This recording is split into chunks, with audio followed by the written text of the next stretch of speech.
Hello friends, आप सभी लोगों का स्वागत है हमारे यूट्यूब चैनल पर। तो आज हम देखेंगे कक्षा 6 का कृषि विज्ञान यूपी बोर्ड का इकाई 7। इकाई का नाम है मुख्य फसलों की खेती। तो देखिए दोस्तों, जैसा कि हमने इस वीडियो में इस पाठ के प्रश्न उत्तर को लिया है, तो चलिए देखते हैं। प्रश्न नंबर 1 है, सही उत्तर पर सही का निशान लगाएं।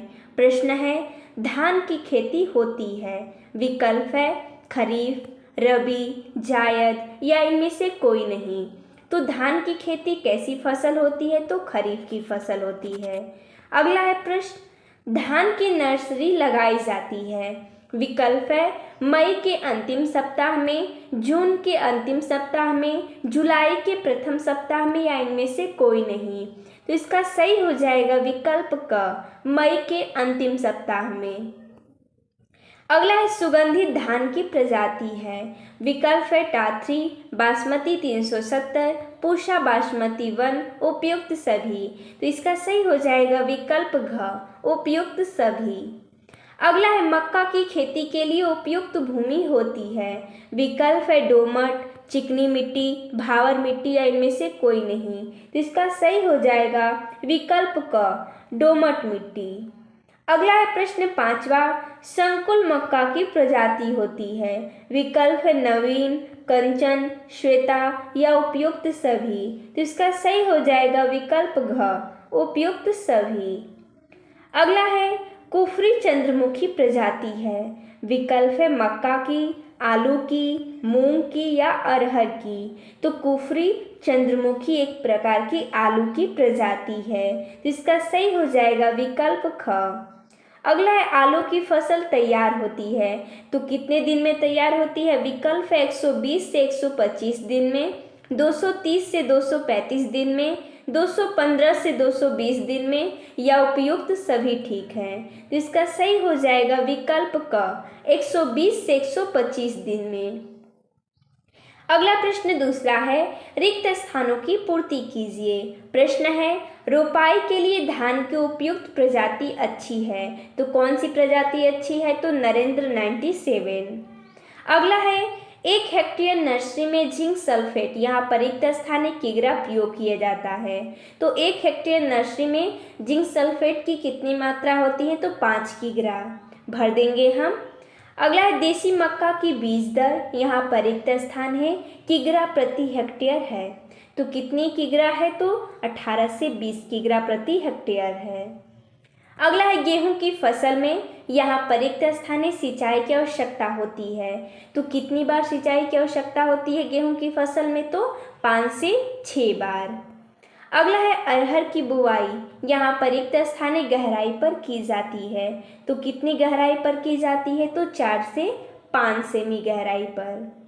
अगला प्रश्न तीसरा है, निम्नलिखित कथनों में सही के सामने सही तथा गलत के सामने गलत का चिन्ह लगाइए। प्रश्न है, धान की नर्सरी में खैरा रोग से बचाव हेतु जिंक का प्रयोग करते हैं। इसका सही हो जाएगा क्योंकि ये प्रश्न सही है।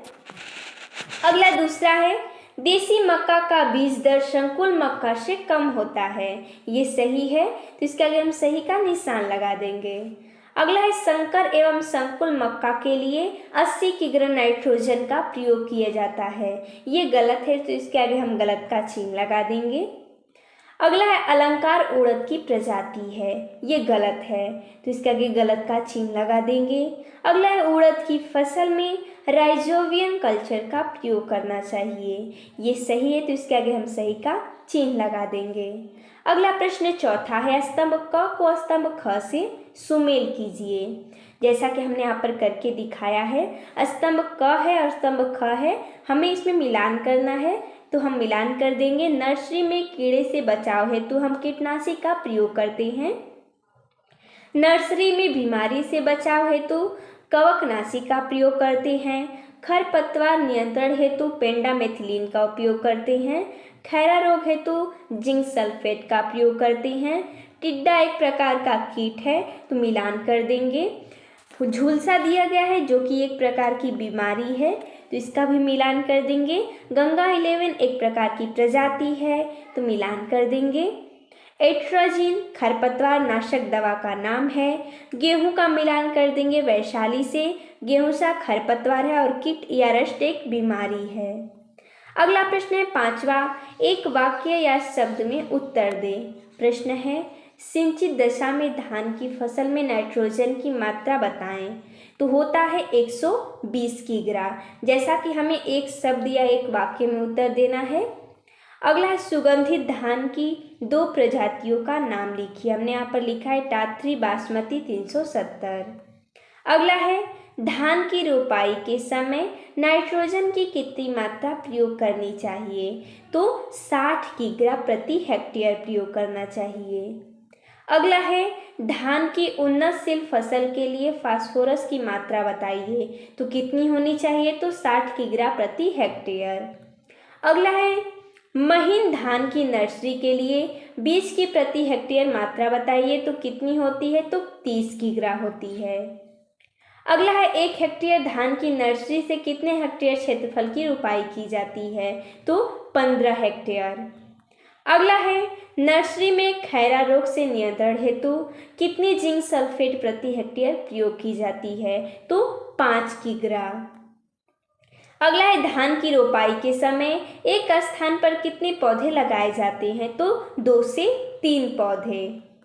अगला है संकर मक्का की 2 प्रजातियों का नाम बताइए। जैसा कि हमने यहाँ पर लिखा है, जो कि संकर मक्का की 2 प्रजातियों का नाम है गंगा 2 और गंगा 11। अगला है देसी मक्का की बुआई के लिए बीज की प्रति हेक्टेयर मात्रा बताइए। तो इसका मात्रा होता है 18 से 20 किग्रा। अगला है संकर एवं संकुल प्रजातियों के लिए बीज की प्रति हेक्टेयर कितनी मात्रा प्रयोग की जाती है। तो 20 से 25। अगला प्रश्न है 12वां, मक्के की बुआई कितनी गहराई पर करते हैं। तो 5 सेमी। अगला है मक्के के खेत में दीमक के नियंत्रण हेतु किस कीटनाशक का प्रयोग करना चाहिए। तो इसका उत्तर हो जाएगा 20 से 25 किग्रा रेत के साथ 2% मिथाइल पैराथियान छिड़काव प्रति हेक्टेयर करना चाहिए। अगला है प्रश्न, गेहूं की अच्छी उपज प्राप्त करने के लिए नाइट्रोजन की कितनी मात्रा प्रयोग करनी चाहिए। तो 120 किग्रा प्रति हेक्टेयर। अगला है गेहूं की फसल के लिए नाइट्रोजन, फास्फोरस एवं पोटास की मात्रा प्रति हेक्टेयर बताइए। तो इसका हो जाएगा 120 किग्रा नाइट्रोजन, 60 किग्रा फास्फोरस, 40 किग्रा पोटास। अगला है उड़द को बुआई के पूर्व किस रसायन से उपचारित करते हैं। इसका उत्तर हो जाएगा उड़द को बुआई से पूर्व अच्छी पैदावार व सही बढ़ोतरी के लिए राइजोबियम जैसे रसायन से उपचारित करते हैं। अगला है प्रश्न, मूंग की बुआई के लिए प्रति हेक्टेयर कितने किलोग्राम बीज की आवश्यकता होती है। इसका उत्तर हो जाएगा मूंग की बुआई के लिए प्रति हेक्टेयर 15 से 20 किग्रा बीज की आवश्यकता होती है। तो देखिए दोस्तों, जैसा कि हमने इस वीडियो में इस पाठ के प्रश्न उत्तर को लिया था, तो मिलते हैं तब तक के लिए धन्यवाद दोस्तों।